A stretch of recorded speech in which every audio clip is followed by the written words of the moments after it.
Hello guys, welcome back to my channel Techno study.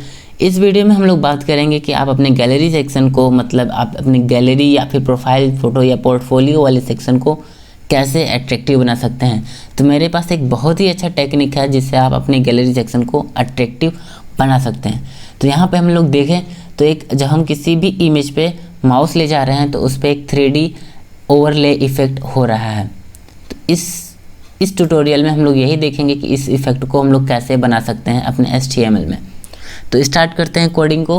और अगर आप हमारे चैनल पर नए हैं तो चैनल को सब्सक्राइब कर दीजिए और साथ में ही बेल आइकन को प्रेस कर दीजिए ताकि मेरे आने वाले वीडियो का नोटिफिकेशन आपको सबसे पहले मिले। और साथ में ही हमारे एक गिवे कॉन्टेस्ट चल रहा है जिसमें आप पार्टिसिपेट कर सकते हैं। डिस्क्रिप्शन में उसका लिंक है, वीडियो का लिंक है और उसके रूल को भी इसमें डिस्क्रिप्शन में डिफाइन किया गया है। आप वहां पे जाके उसमें पार्टिसिपेट कर सकते हैं। तब तक बढ़ते हैं अपने आगे ट्यूटोरियल पे देखते हैं। और इस ट्यूटोरियल को आप डाउनलोड कर सकते हैं, डिस्क्रिप्शन में भी लिंक है, वहां से आप जाके इसको डाउनलोड कर सकते हैं। बढ़ते हैं अपने कोड की तरफ। तो मैंने यहाँ पे अपने विजुअल स्टूडियो पे इसको ओपन करके रखा है और यहाँ पे हम लोग सबसे पहले जो चीज़ बनाए हुए हैं वो HTML का स्ट्रक्चर मेरे पास है। ये HTML फाइल है मेरा और ये मेरा JS का फाइल है और ये मेरा CSS का फाइल है। तो यहाँ पे हम लोगों का जो JS, CSS और HTML तीनों आपस में इंक्लूडेड भी हैं। यहाँ पे मैंने CSS को इंक्लूड कर लिया है और बॉटम में बॉडी के टॉप पर यहाँ पे मैंने JS को भी इंक्लूड कर लिया है।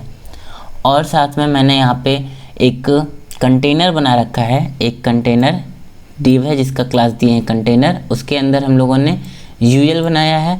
UL के अंदर अपना हम लोग वो लिस्ट रखे हैं, करीब 9 लिस्ट हैं। देखें 1 2 3 12 लिस्ट हैं।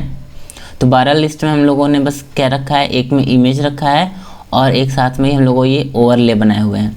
तो यहाँ पे देख रहे हैं, हम पहले ही लिस्ट पे देख लेते हैं, सब में एक ही सेम है। पहले लिस्ट में यहाँ पे हम लोगों का एक एंकर टैग है। एंकर टैग के अंदर इमेज हम लोग रखे हैं अपना, जिसका विड्थ कितना है 200 पिक्सल्स। आप अधिक भी रख सकते हैं अपने हिसाब से, जितना आपको बड़ा इमेज चाहिए। और हम लोगों ने एक यहाँ पे एक और डी बना रखा है जिसका नाम क्लास दिया है ओवरले। उसमें हम लोगों ने H3 हेडिंग टैग यूज़ किया है और P टैग का मतलब पैराग्राफ का टैग यूज़ किया है। यहाँ पे हम लोगों का ये H3 है और ये हम लोगों का पैराग्राफ टैग है। और ये जो पूरा हम लोग को ब्लू कलर का दिख रहा है ये हम लोगों का ओवरले है। और उसके बाद हम लोगों का ये जो टॉम एंड जेरी के इमेजेस जितने भी दिख रहे हैं वो हमारा इमेज का सेक्शन है, वो भी एंकर टैग के अंदर, जिसकी विड्थ 200 है। ठीक है, अब हम लोगों ने अपने स्ट्रक्चर के बारे में देख लिया है। अब इस पे चलते हैं स्टाइलिंग के बारे में। तो स्टाइलिंग के स्टार्ट करते हैं, style.css पे जाते हैं। style.css पे जाएंगे तो सबसे पहला हम लोग बात करेंगे कंटेनर की। कंटेनर पे जाते हैं। कंटेनर का विड्थ हम लोग दिए हैं 900 पिक्सल्स और मार्जिन टॉप से 0 और लेफ़्ट राइट से ऑटो दिए हैं ताकि वो सेंटर में हो जाए। ठीक है, कंटेनर का हम लोग विड्थ दे दिए हैं 900 पिक्सल, मतलब यहाँ से लेके यहाँ तक इसका कंटेनर का विड्थ होगा और लेफ़्ट और राइट से मार्जिन जो है ऑटो है ताकि वो सेंटर में रहे। ठीक है, एक हो गया कंटेनर। कंटेनर के बाद हम लोगों के पास जो आता है वो है UL। तो अब UL पे काम करते हैं और देखते हैं UL में हम लोगों ने कौन सी चीज़ें यूज़ करी है CSS में। ठीक है, UL ये है मेरा। UL पे हम लोग लगाए हैं पैडिंग 0 ताकि उसकी जो भी पैडिंग है वो 0 हो जाए। मार्जिन लगा रखे हैं हम लोग, राइट से मार्जिन लगाए हैं 50 पिक्सल्स का। ये होता है लेफ़्ट के लिए, बॉटम से लगाए हम लोग 50 पिक्सल का। टॉप से 0 लगाए हैं और लेफ़्ट राइट से 0 लगाएं और बॉटम से 50 पिक्सल लगाए हैं। आप चाहें तो इसको हटा भी सकते हैं, ये आप पे डिपेंड करता है। और इसकी डिस्प्ले जो है वो हम लोग फ्लेक्स रखे हैं और फ्लेक्स रैप रखे हैं रैप। जस्टिफाई कंटेंट हम लोग सेंटर इसलिए कर दिए हैं ताकि जो हमारा कंटेंट है वो सेंटर में हो जाए। अगर हम लोग इन्हीं चीज़ों को हटा देते हैं, ब्लॉक करेंगे अगर, तो जो हम लोगों का ये LI है वो लाइन बाय लाइन हम लोग को एक के बाद नहीं आएगा। इसलिए हम लोग फ्लेक्स बॉक्स का यूज़ किए हैं यहाँ पे। आप चाहें तो किसी और मेथड से भी कर सकते हैं, लेकिन जो मुझे इजी लगा है फ्लेक्स बॉक्स काफ़ी इजी लगा है, तो आप फ्लेक्स बॉक्स का यूज़ कर सकते हैं।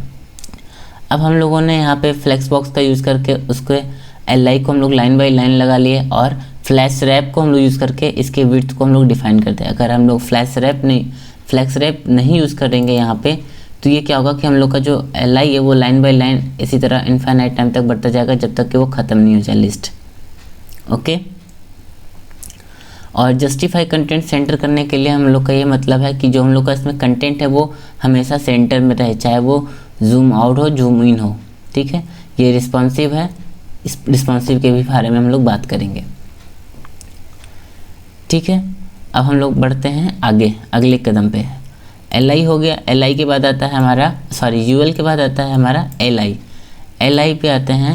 LI की हम लोग CSS देखते हैं। LI पे यहाँ पे गए तो सबसे पहली चीज़ है जो पोजीशन रिलेटिव इसलिए दिया गया है कि जो हमारा ओवरले वाला चीज़ है वो उसी के ऊपर है, इसको पोजीशन के हम लोग सेटिंग के लिए बनाया गया। विड्थ हम लोग इसका डिफाइन किए हैं 200 पिक्सल्स, हाइट भी डिफाइन कर दिए हैं 200 पिक्सल्स। मार्जिन आपके ऊपर है, जितना आप देना चाहें दे सकते हैं। फिलहाल मैं यहाँ पे 5 पिक्सल दिया हूँ और पैडिंग 0 कर दिए हैं और लिस्ट स्टाइल इसका नन कर दिए हैं ताकि हमारे जो बुलेट्स हैं बाय डिफ़ॉल्ट आने वाले वो ना आए। और पर्सपेक्टिव्स के बारे में हम लोग बाद में बात करेंगे, इसको हम लोग ऐसे ही रख देते हैं। बस इतना समझ लेते हैं कि जो ये हम लोग का पर्सपेक्टिव होगा वो इसके विड्थ और हाइट्स का डबल होगा। मतलब कि यहाँ पे 200 है तो यहाँ पे 400 होगा। यहाँ पे अगर हम लोग 300 रखेंगे, अगर आप रखते हैं तो यहाँ पे 600 विड्थ रखना, 600 पिक्सल रखना होगा। ये हो गया हम लोगों का LI सेक्शन। LI सेक्शन के बाद हम लोग का आता है प्रोफाइल। ये एंकर टैग के अंदर जो प्रोफाइल है उस पे काम करते हैं। तो स्टाइल में जाते हैं, एंकर टैग के बाद जो प्रोफाइल नाम का ये क्लास है उस पे यूज़ करेंगे। तो इसकी विड्थ दी है हम लोग 100%, हाइट भी दी है 100%। मतलब कि जो इसके अंदर का जितनी भी चीज़ें होंगी उसकी विड्थ कितनी हो जाएगी 100% और उसकी हाइट भी 100%। इसका डिस्प्ले जो है हम लोग ब्लॉक कर दिए हैं, इनलाइन ब्लॉक किए हैं। इनलाइन ब्लॉक है क्योंकि हम लोग का जो एंकर टैग है उसकी वजह से हम लोग इनलाइन ब्लॉक कर दिए हैं ताकि वो पूरे स्क्रीन पर हम लोग का फैल जाए। वर्टिकल अलाइन टॉप कर दिए हैं, टेक्स्ट डेकोरेशन नन कर दिए हैं ताकि उसके अंदर उसके अंडरलाइन को हटाया जा सके। और बॉर्डर रेडियस आप अपने हिसाब से दे सकते हैं, जो भी आपका इच्छा होगा। मैंने यहाँ पे बॉर्डर रेडियस दिया है ताकि यहाँ पे जो ये कर्व बना है वो आ जाए। ओके, तो हम लोगों का प्रोफाइल वाला भी सेक्शन क्लियर हो गया है। प्रोफाइल सेक्शन के बाद हम लोग का क्या आता है इमेज टैग पे हम लोग काम करते हैं और इसका CSS देखते हैं। तो इमेज में हम लोग कुछ नहीं किए हैं, इसका बस बॉडी रेडियस दिए हैं और विड्थ डिफाइन किए हैं कि विड्थ कितना है 100%। बस इतना ही काम किए हैं और कुछ नहीं। उसके बाद आता है हमारा डिव जिसका क्लास है ओवरले। तो ओवरले क्लास वाले को हम लोग टारगेट करते हैं, डिव जिसका क्लास है ओवरले। तो हम लोगों ने सबसे पहला जो यहाँ पे यूज़ किया है ट्रांसफॉर्म रोटेट, इसके बारे में लोग थोड़ी देर के बाद बात करेंगे ताकि हम लोग इसको पहले समझ लें। विड्थ जो है 100% दिया है, हाइट भी 100% दिया है, पैडिंग 20% इसलिए दिया है कि जो इसके अंदर के कंटेंट है वो हमको सेंटर में आए और अगल बगल से थोड़ा सा गैपिंग भी रहे। पोजीशन अब्सोल्यूट इसलिए दिया है क्योंकि हम लोग LI का इसके पेरेंट का पोजीशन रिलेटिव दिया था और इसको टॉप और बॉटम लेफ्ट से 0 रख दिया है ताकि वो उसी पेरेंट के साथ में आए। और हम लोगों ने बॉर्डर रेडियस सेम रखा है, जहाँ पे 4 पिक्सल हर जगह है वही हम लोग रखेंगे। अगर आप कुछ और डिफरेंट चाहते हैं तो डिफरेंट भी रख सकते हैं।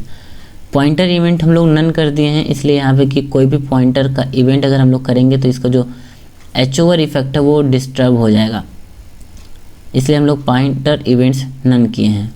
टेक्स्ट अलाइन सेंटर कर दिए हैं ताकि जो इसके अंदर का टेक्स्ट है वो सेंटर में रहे। आप चाहें तो किसी और भी अलाइनमेंट में काम कर सकते हैं। बॉर्डर कलर बैकग्राउंड कलर भी हम लोगों ने दे रखा है, यहाँ पे कुछ ब्लूइश कलर है, आप कोई भी कलर जो आपको पसंद है वो आप यहाँ पे यूज कर सकते हैं।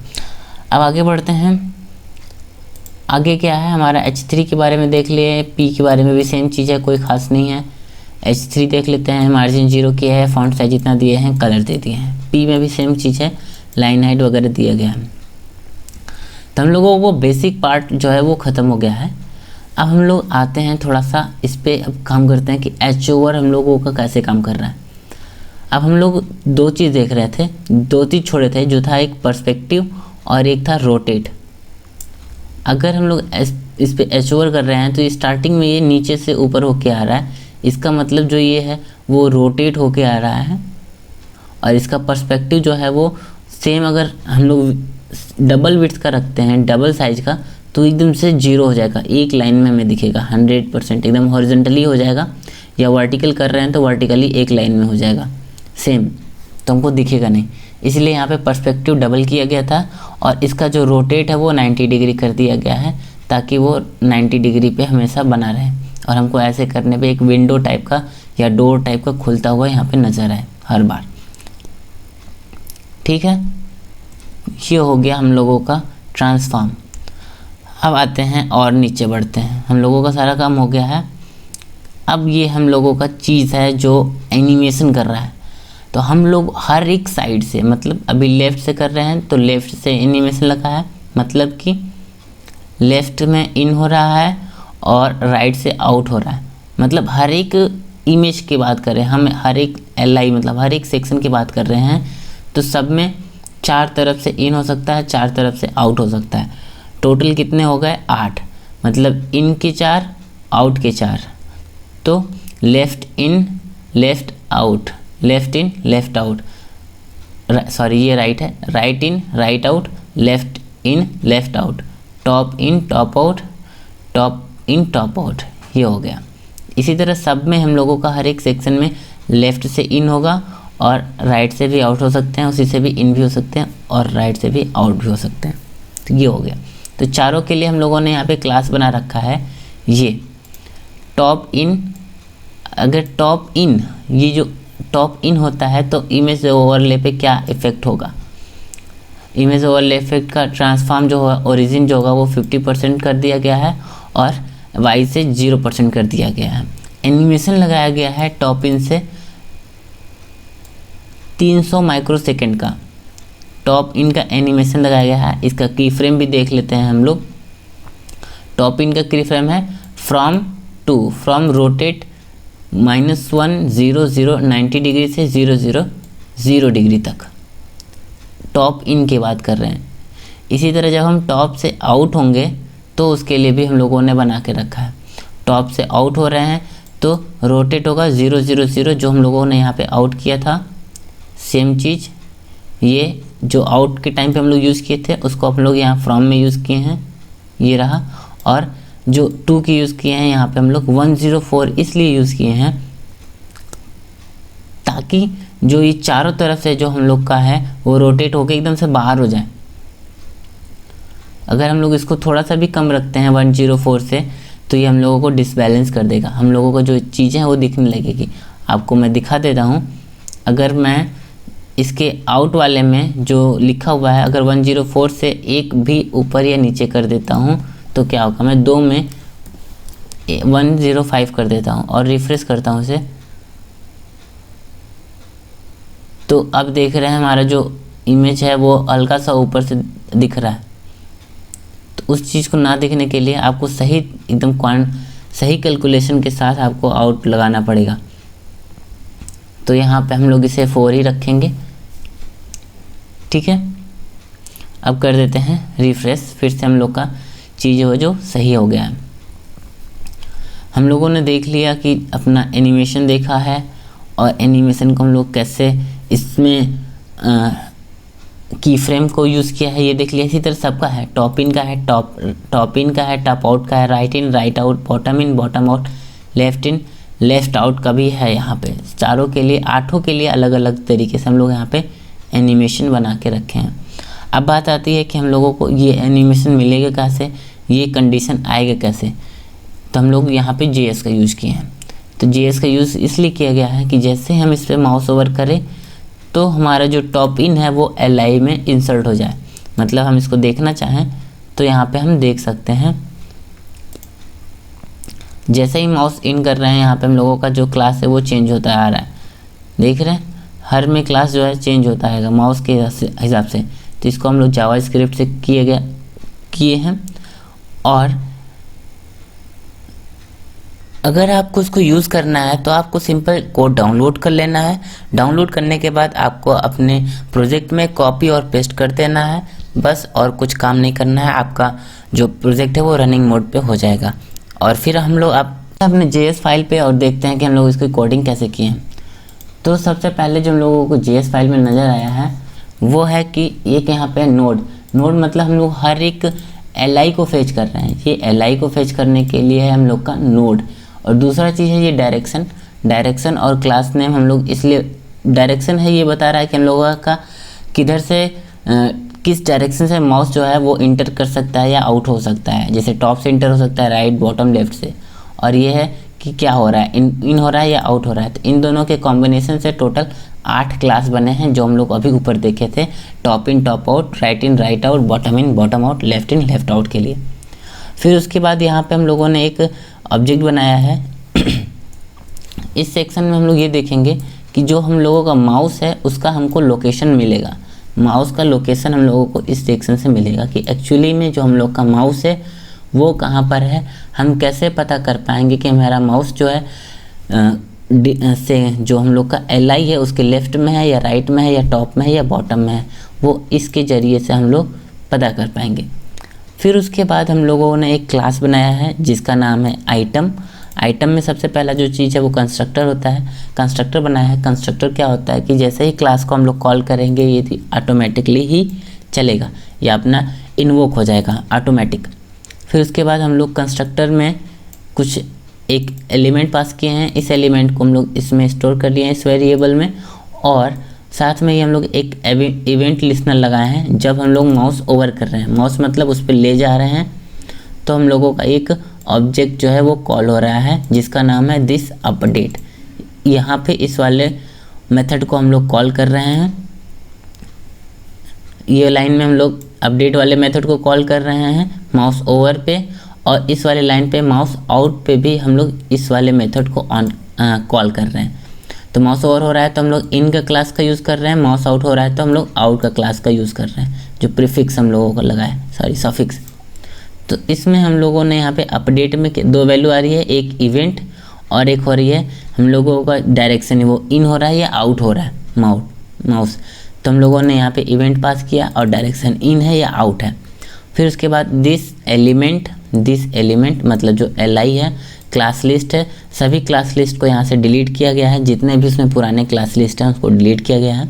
फिर उसके बाद हम लोग एक नया क्लास ऐड कर रहे हैं जिसका नाम होगा कि बॉटम इन या बॉटम आउट। यहाँ से हम लोग वो क्लास को ऐड कर रहे हैं, या फिर वो बॉटम इन हो सकता है या बॉटम आउट हो सकता है, लेफ़्ट इन लेफ़्ट आउट। ये 8 कॉम्बिनेशन में कोई भी एक यहाँ से हो सकता है। वो डिसाइड करेगा कि हम लोगों का माउस उस सेक्शन में उस नोड के किस चीज़ के पास है, टॉप के, लेफ़्ट के, राइट के, बॉटम में, ठीक है। और फाइनली हम लोगों ने अपने नोड को हर एक नोड के लिए, मतलब नोड जो हम लोग यहाँ पे वेरिएबल बनाए थे, नोड्स फॉर ईच के लिए हम लोग इंस्टेंस बनाए हैं और न्यू, और उस आइटम को कॉल कर रहे हैं हम लोग। आइटम हम लोग का जो क्लास है उसको हम लोग यहाँ पे इन्वोक किए हैं, उसमें हम लोग वैल्यू क्या पास किए हैं, इनके नोड को, ठीक है। तो नोड में हम लोग का यहाँ वैल्यू गया, यहाँ पे हम लोगों को सारी उसकी क्लास की लोकेशन वगैरह सब कुछ पता चल गई है, ठीक है। तो हम लोगों का लोकेशन पता चल गया, डेटा पता चल गया। अब बस हम लोगों को यहाँ पे जो चीज़ है वो क्लियर हो चुकी है। हम लोग जैसे ही माउस ओवर ले जा रहे हैं तो उस पर लेफ़्ट ले जा रहे हैं, तो लेफ़्ट से हम लोगों का लेफ़्ट इन हो रहा है। जैसे ही टॉप से अगर करेंगे तो टॉप इन हो रहा है, और यहीं से आउट भी होंगे तो लेफ़्ट आउट होगा। यहीं से लेफ़्ट इन करें तो लेफ़्ट इन लेफ़्ट आउट। इसी तरह ठीक राइट से भी है, राइट से इन करेंगे और राइट से आउट भी करेंगे। और इसी तरह हर साइड से हम लोग हर एक चीज़ के लिए कर लेंगे, हर एक एलिमेंट या फिर हर एक लिस्ट के लिए, ठीक है। और इसको हम लोग ऐसे देखेंगे तो बहुत ही अच्छा सा हमें लुक मिल रहा है। अब बात करते हैं इसको रिस्पॉन्सिव बनाने के लिए। तो रिस्पॉन्सिव के लिए हम लोगों ने यहाँ पे बस सिंपल सा एक मीडिया क्वेरी यूज़ किया गया है। यहाँ पे मीडिया क्वेरी है मैक्सिमम विड्थ मोबाइल के लिए, जो हम लोग मोबाइल फ़ोन यूज़ कर रहे हैं। 450 अगर है, 450 पिक्सल से अधिक है तो कंटेनर जो हो जाएगा उसका विड्थ हो जाएगा 100%। पैडिंग लगा देंगे हम लोग 15 टॉप और बॉटम से 0 और लेफ़्ट राइट से 15% का, 15 पिक्सल्स का। और LI का यहाँ पे हम लोग जो देखिए हाइट और विड्थ जो है चेंज कर दिए हैं। हाइट किए हैं 160 और और विड्थ किए हैं 160 और इसका यहाँ पे पर्सपेक्टिव जो है वो 320 कर दिया है, मतलब कि इसका जस्ट डबल हाइट और विड्थ का जो है डबल कर दिए हैं। इन दोनों को ऐड कर भी सकते हैं या फिर आप कहें तो हाइट जितना है उसका डबल किया गया है या फिर विड्थ जितना है उसका डबल किया गया है, अगर स्क्वायर शेप में चाहते हैं तब। और अगर आपका जब कोई स्क्रीन 840 पिक्सल से कम होता है तब उसके लिए क्या है, सेम प्रोसेस है कंटेनर के लिए, और LI के लिए हम लोग उसका बस विड्थ डबल किए हैं, थोड़ा सा बड़ा है 180 कर दिए हैं और 180 हाइट भी कर दिए हैं। पर्सपेक्टिव यहाँ पे 360 कर दिए हैं, मतलब 180 का डबल। अब हम लोग इसको रेस्पॉन्सिव मोड में भी देखना चाहें तो देख सकते हैं। ये मोबाइल पे हम लोगों को 2 आ रहा है और जैसे जैसे स्क्रीन बढ़ाएंगे, थोड़ा सा बड़ा हुआ तो हम लोगों को 3 नज़र आ गया और थोड़ा और बड़ा होगा तो हमें 4 भी नज़र आ जाएगा। तो ये हम लोगों का टोटल एक गैलरी सेक्शन, इसको हम लोग बोल सकते हैं डायरेक्शन अवेयर HOR इफेक्ट। ठीक है, इस वीडियो में बस इतना ही। मिलते हैं अगले वीडियो में नए टेक्निक के साथ। और अगर आप हमारे चैनल पर नए हैं तो चैनल को सब्सक्राइब कर दें, वीडियो पसंद आई हो तो शेयर कर दें, लाइक कर दें, कमेंट कर दें जो भी आपको ना समझ में आई हो। और तब तक के लिए stay at your home and stay always learning. Thank you. Download करने के बाद अगर आप इस कोड को यूज़ करना चाहते हैं तो सिंपली आपको काम करना है कि ये जो कंटेनर है इसको यहाँ से ऐसे कट करना है और अपने प्रोजेक्ट में से पेस्ट कर लेना है जहाँ पर भी आपको चाहिए। और इमेज चाहिए तो इमेज चेंज कर सकते हैं यहाँ से, और इस कंटेंट को भी आप चेंज कर सकते हैं। और इन दोनों चीज़ों को आप लगाना बिल्कुल नहीं भूलिएगा। इन दोनों चीज़ों को मतलब हमारे CSS और जावास्क्रिप्ट को ज़रूर लगाइएगा ताकि आपको जो इसमें से इफ़ेक्ट है वो ज़रूर हो। ठीक है।